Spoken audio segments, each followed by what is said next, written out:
is Season 4 for The Witcher. Not looking good so far when it comes to the reviews. When it comes to the critics, right now they're at 55%. But when it comes to the fans, 19% on Rotten Tomatoes. Now, I'm the most annoying guy on set because I'm saying, excuse me, you do realize that this should be happening and they wouldn't do that, and you haven't read this, that means this would be impossible. And everyone's just going, Henry, just shut up and do the thing. And I'm like, I don't want to do the thing because he wouldn't do it this way, and he can do it. Yeah. And that's where you start to get more uncomfortable when you're thinking, there's not a performance. You knew that they knew when they didn't promote this thing until a month before it came out. You knew they knew that switching from like Henry Cavill to Liam Hemsworth, as downhill as the franchise has gone. It was posted last night. Netflix's Q2 report came out, and apparently they lost 1 million subscribers in the second quarter of this year, which we already saw that at the beginning of the year, they lost 200,000. The next month, they lost another couple 100,000, and they had projected that they were going to lose a couple million over the next few months. I don't really think people believed it, but it happened. Millions of people are canceling their Netflix subscriptions. Why Netflix stock is absolutely tanking right now. I mean, it is just collapsing totally in the red. And you can see that it is on a massive downward slope this month. It's cratering. Why is that happening? And you have a sense that you're going, is this really necessary? Episode 1 spends the first like 10 to 20 minutes of the show trying to make you forget about Henry Cavill. They do everything they can to retcon it. I was shocked. They show Henry Cavill in multiple scenes, like when they're recapping, and they won't show his face. And then they reshot sequences that had Henry Cavill in it with Liam Hemsworth, so they could like completely erase him from everything. Just 5 days after The Witcher Season 4 dropped on Netflix, the internet has turned into a full-blown battlefield. We knew that Season 4 was going to be a disaster. We knew why Henry Cavill left. We knew because they had desecrated the lore and like everything that people love from the books, from the games. That's not what this TV show is about. In fact, it's about the activist showrunners and the activists at Netflix doing what they want with the character, regardless of whether that's in line with what everyone else loves. What was meant to be a triumphant new chapter for one of Netflix's biggest fantasy franchises has instead spiraled into chaos. Angry fans, crashing ratings, and one name trending non-stop across every social platform, Henry Cavill. Were you familiar with this, the Watcher before you, The Witcher? The Witcher, before yeah. you started? I hadn't seen the TV show, and I hadn't read the... Viewers aren't just disappointed, they're furious. Comments flood in calling the show a hollow imitation, soulless, and even the biggest misstep Netflix has made since Cowboy Bebop.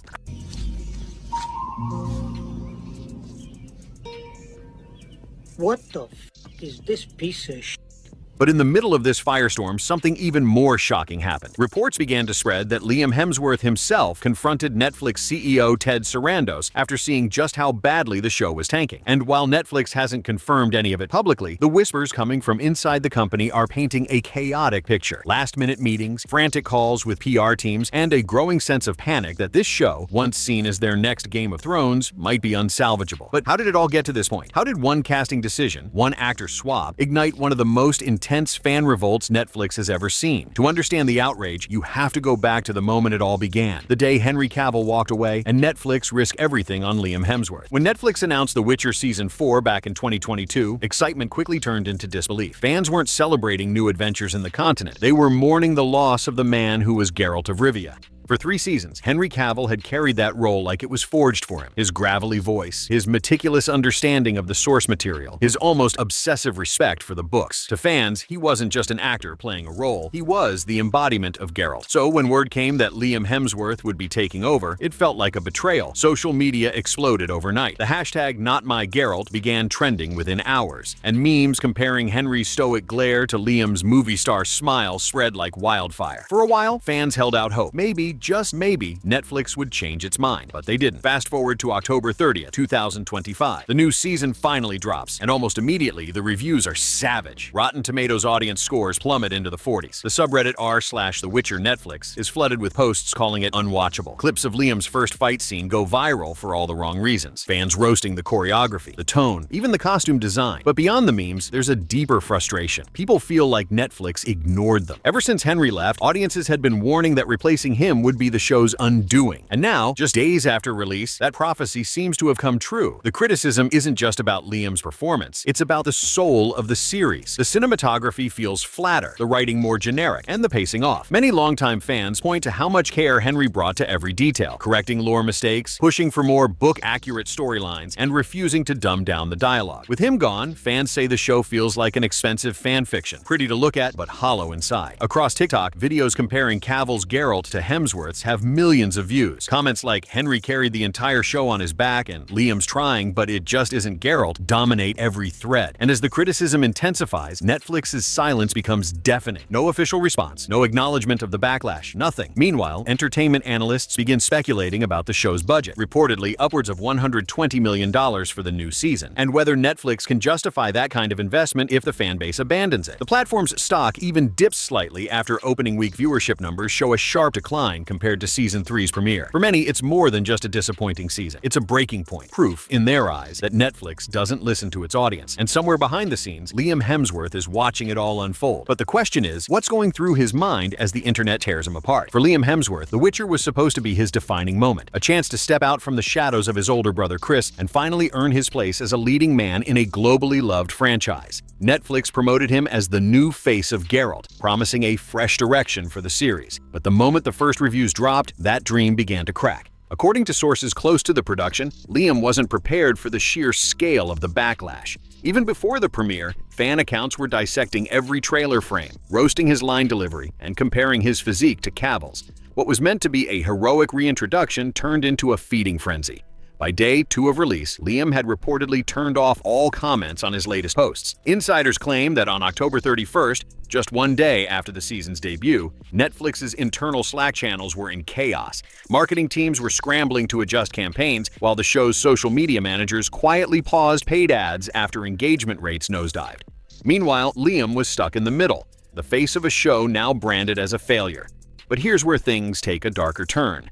Rumors started circulating that Liam demanded an emergency meeting with Netflix executives, including CEO Ted Sarandos himself. While details remain sketchy, insiders say Liam was visibly frustrated and felt abandoned by Netflix's PR team. He reportedly questioned why the platform hadn't done more to manage expectations before release, or defend him once the backlash hit. And you can imagine the tension. Here's an actor stepping into one of the most iconic fantasy roles of the decade, only to be met with endless hate before fans even watch the show. Every interview clip was picked apart, every facial expression turned into a meme. Even neutral entertainment journalists started calling the situation unwinnable. But behind that frustration, some people believe Liam's anger wasn't just about the criticism, it was about betrayal. According to one alleged insider post that made rounds on Reddit, Liam felt Netflix oversold him on the project. The rumor claimed that the scripts were unfinished when he signed on and that he was promised a complete creative reboot that never materialized. Instead, the production team allegedly rushed filming to meet the October deadline, even cutting corners on visual effects. The result? A season that feels disjointed, visually inconsistent, and tonally confused. Fans noticed, and they didn't hold back. Now, as the backlash intensifies, Liam's name is at the center of every headline. Liam Hemsworth's Witcher fails to impress. Henry Cavill's absence sinks the franchise. Netflix faces revolt over casting disaster. The narrative is savage, and Netflix knows it. Behind closed doors, sources claim Ted Sarandos has been holding emergency meetings, trying to figure out whether to pivot the show's direction or quietly phase it out. But before any official move was made, Liam reportedly demanded to speak directly with him, not through PR, not through his agent, but face to face. And that meeting is where things are said to have exploded. But that wasn't the whole story, because what happened inside that room could decide the future of The Witcher itself. To understand why The Witcher 4 collapsed the way it did, you have to go back to the day Henry Cavill walked away from the series, a decision that shocked Hollywood, confused fans, and quietly exposed what was happening behind the scenes. At the height of The Witcher's popularity, Henry wasn't just the star, he was its guardian. He fought for authenticity, for the spirit of Andrzej Sapkowski's books, for the gritty tone that made fans fall in love with the character in the first place. But as the seasons went on, insiders claimed he started clashing with the writers over dialogue, lore, and creative choices that strayed further from the novels. Henry once said in an interview, "If the show ever drifts too far from the source material, I'd have to step back." At the time, people took it as a thoughtful comment, but in hindsight, it was a warning. By season 3, cracks were showing. Reports surfaced of tension on set, subtle at first, then increasingly glaringly obvious. Fans noticed Cavill doing less promotion, fewer interviews, and when he did speak, his tone was measured, almost restrained. There were whispers that he was growing tired of the direction the show was heading. Some claimed he was frustrated with what he saw as disrespect towards Sapkowski's vision. Others suggested he simply lost faith in the writers. Then came the announcement. Henry Cavill was stepping down, and Netflix had already found his replacement, Liam Hemsworth. The internet erupted. Within hours, Henry Cavill was trending globally, not because he'd left, but because fans refused to accept anyone else. The outrage wasn't just emotional, it was personal. People felt like Netflix had ignored the one thing everyone agreed on. Henry was The Witcher. Even other industry figures weighed in. Showrunners from rival fantasy series reportedly commented privately that replacing Cavill was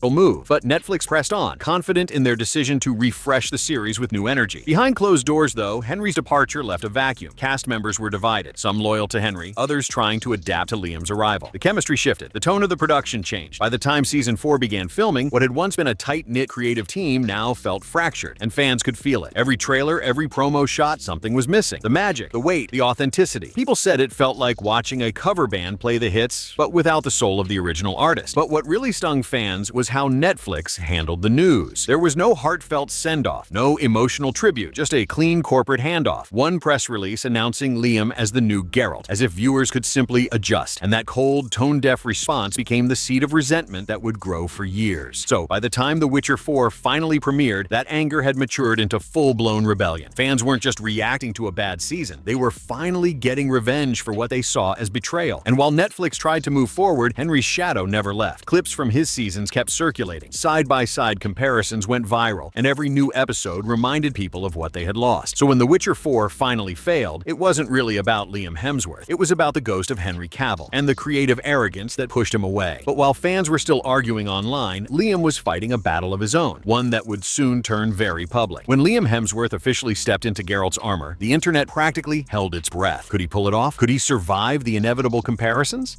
For months, Netflix pushed promotional clips showcasing Liam's training, his sword work, his dedication. On paper, it all sounded impressive. But the moment those clips hit the web, the backlash began again, louder than before. Comments flooded YouTube trailers faster than Netflix could moderate them. He looks lost. Why does Geralt sound like Thor's cousin? Bring Henry back or cancel the show. It wasn't subtle, and it wasn't small. Within 48 hours, trailer dislikes outnumbered likes 2-1. And yet, through all the hate, Liam tried to stay composed. In interviews, he was polite, optimistic, even humble, saying things like, "Henry left big boots to fill, and I just hope to honor the character." But the internet didn't care about humility. It wanted Henry back. When the season premiered, viewers expected the worst, and they got it. The pacing was off, the dialogue clunky, and even the fight choreography seemed awkward. Gone was the grounded realism Cavill brought, that weary, quiet menace. Liam's Geralt felt different, lighter, almost unsure of himself. Fans picked it apart mercilessly. Across social media, short clips of awkward scenes went viral with sarcastic captions like "Netflix speedran character development" and "Who thought this was okay?" Even longtime defenders of the franchise admitted the new tone felt off. Some said Liam's performance wasn't the problem, it was the writing. But that didn't stop people from blaming him anyway. Meanwhile, behind the curtain, Netflix was in crisis mode. Sources claim internal data showed the first week completion rate, the number of viewers finishing all episodes, had dropped by nearly 40% compared to season 3. Forums filled with posts about fans canceling their subscriptions. Petitions demanding Henry's return gained hundreds of thousands of signatures. And Liam, he was stuck in the crossfire. The show was collapsing around him, and he knew it. Friends reportedly described him as defensive but exhausted. He'd spent months preparing, building muscle, studying Geralt's mannerisms, even consulting fight choreographers, only to become the face of a PR disaster. The breaking point came when Netflix executives began leaking damage control talking points to entertainment outlets, articles framing the backlash as a small but loud minority of bad fans. That narrative only made things worse. People who had been merely disappointed now felt insulted, painted as roasts for daring to criticize. That's when, according to rumors, Liam decided enough was enough. He wanted to speak directly to the people in charge, the ones who'd promised him that fans would eventually warm up, that the marketing would protect him, that the scripts would make him shine. And the person at the top of that list? Netflix CEO Ted Sarandos. Insiders say Liam requested a private meeting at Netflix headquarters, frustrated and embarrassed. He wanted answers. Why the studio didn't delay release, why they ignored early feedback from test audiences, and why he was being left to face the fallout alone. And reportedly, he didn't hold back. Some witnesses described the atmosphere as tense. Others said explosive. Liam allegedly accused Netflix of using him as a scapegoat, that they they'd set him up to take the blame for their creative failures. One insider claimed he said something that sent chills through the room. "You used my name to cover your mistakes, and now you want me to take the hit for your flop." Nobody from Netflix has confirmed the story, of course, but that one quote, real or not, spread across Twitter and Reddit like wildfire, becoming the spark that reignited the fan revolt all over again. Now, both Liam and Netflix were facing the same question: could The Witcher be saved, or had the damage already been done? By day 3 after release, it was official. The Witcher 4 was a disaster. The numbers told the story better than any critic could. Audience completion rates plummeted, review scores tanked, and even mainstream entertainment outlets, usually friendly toward Netflix, were calling the new season a creative catastrophe. Articles compared it to Netflix's other misfires, calling it a lesson in ignoring your audience. On Rotten Tomatoes, the audience score hovered in the low 40s. Metacritic wasn't any kinder. But the real sting came from the fan metrics, comment sections, subreddit polls, and trending tags that painted the season as an unforgivable mistake. Within days, hashtags like #FireTheWriters and #JusticeFor Henry dominated X, formerly Twitter. Fan edit compilations of Cavill's best Geralt moments gained millions of views overnight, while clips of Liam's performance circulated with roasting captions like Geralt Light Edition. Inside Netflix, panic set in. Marketing teams pulled sponsored ads mid-campaign. Regional branches were told to reevaluate spending. And behind closed doors, senior executives were reportedly pointing fingers at each other. Some blaming the creative team for drifting too far from Sapkowski's world. Others blaming the casting department for underestimating fan loyalty to Cavill. What started as a creative decision had now become a corporate nightmare. Investor calls hinted at unexpected audience sentiment hurting performance. PR drafts leaked, showing Netflix preparing multiple different statements. One downplaying the backlash, another promising to listen to fan feedback, and a third, never released, that allegedly acknowledged the show had lost its core audience. But here's what fans didn't see: the human fallout behind those numbers. Crew members who'd spent years working on the series were reportedly demoralized. Directors who'd defended the recast now faced online hate. And Liam, trapped at the center of it all, was watching his professional reputation crumble in real time. Even critics who wanted to defend him found it hard. One entertainment blog wrote, "Liam isn't the problem, but he's the face of it, and faces take the hits." By November 1st, the whisper started. Emergency meetings were happening at Netflix HQ. Internal morale had cratered, and high-level execs were debating whether to delay future episodes or quietly cancel spin-off plans. Someone inside leaked that Ted Sarandos had called the situation unsustainable. But before any official statement could be crafted, the confrontation everyone had been waiting for finally happened. Off the record, behind closed doors, and later described by insiders as 10 minutes that changed everything. It was supposed to be a private meeting, just Liam Hemsworth, his agent, a few senior executives, and Netflix's CEO Ted Sarandos. But word travels fast in Los Angeles. Within hours, whispers about the encounter began to leak, and what they described was nothing short of explosive. According to multiple alleged insiders, Liam arrived visibly tense. Weeks of online roast, sleepless nights, and relentless comparison to Henry Cavill had pushed him to the edge. He reportedly opened with a blunt question: "Did you ever believe this would work, or was I just the distraction?" For a moment, the room went silent. Ted Sarandos, known for his calm demeanor, tried to reassure him, talking about the long game, about building audience trust over time. But Liam wasn't buying it. He allegedly slammed a printed report of early viewership numbers on the table. "These aren't growing pains, Ted. This is a freefall." From there, the conversation spiraled. Liam accused Netflix of underpreparing him, of pushing out a rushed season despite warnings from crew members, and of abandoning him once the backlash exploded. He reportedly said something that would soon become the quote heard around the internet: "You promised me creative freedom. All I got was a script full of compromises." Executives tried to calm him down, emphasizing the need for patience and fan outreach. But Liam wasn't interested in PR language. Insiders claimed he told them straight, "You wanted a headline: Liam Hemsworth saves The Witcher, but you wrote a story I could never win." Ted Sarandos, to his credit, didn't lash out. He listened, nodded, and supposedly replied, "We believed you could redefine the role." To which Liam allegedly shot back, "No, you wanted me to erase someone who can't be replaced." That line hit hard. Everyone in the room knew it was true. Henry Cavill's shadow loomed over every frame of season 4. The moment his name was spoken, the room reportedly went quiet again. A few hours later, Liam left the building without speaking to the press. But by the next morning, anonymous studio sources had already leaked parts of the conversation. Entertainment blogs picked up the story instantly. Liam Hemsworth confronts Netflix CEO over The Witcher 4 disaster. The story spread like wildfire. YouTubers covered it, journalists dissected every rumored quote, and fans, oddly enough, started sympathizing with Liam for the first time. They weren't forgiving him for replacing Henry, but they understood something deeper now. He was just as trapped as the audience. Meanwhile, Netflix went into full-scale containment mode. Internal emails reportedly warned staff not to comment on rumors surrounding creative discussions. PR spokespeople gave the usual denials. "We don't comment on private meetings," but the silence only made things worse. The story was out, and the internet had already chosen its narrative: Liam Hemsworth versus the streaming giant that set him up to fail. For Netflix, it wasn't just a PR problem anymore. It was a symbol of arrogance. Fans began calling The Witcher 4 the fall of a franchise, and Ted Sarandos' name started trending right next to Liam's. And while both sides retreated from the spotlight, one truth had become impossible to ignore. This wasn't just a casting controversy anymore. It was a full-blown creative rebellion, one that had started years earlier with a quiet actor who believed too much in the story. But what happens next could decide whether The Witcher ever recovers, or if this confrontation marks the beginning of the end for Netflix's biggest fantasy risk. In the days following the confrontation, Netflix moved into silent crisis control. Meetings were called, social teams were instructed to pause engagement, and marketing heads began deleting old promotional tweets as if erasing history could rewrite it. Behind the curtain, panic was spreading. The show's viewership had already hit a record low for a Netflix original fantasy series, and what was meant to be a victory lap for the brand had become its biggest embarrassment of the year. Executives were desperate for a strategy, any strategy, that could calm the outrage and restore trust. But the problem wasn't just the ratings, it was the narrative, the story of Liam versus. Netflix had taken on a life of its own, spreading across platforms like wildfire. Fan-made videos dissected every leaked quote from the confrontation. Reddit threads broke down what really went wrong in Season 4's writing.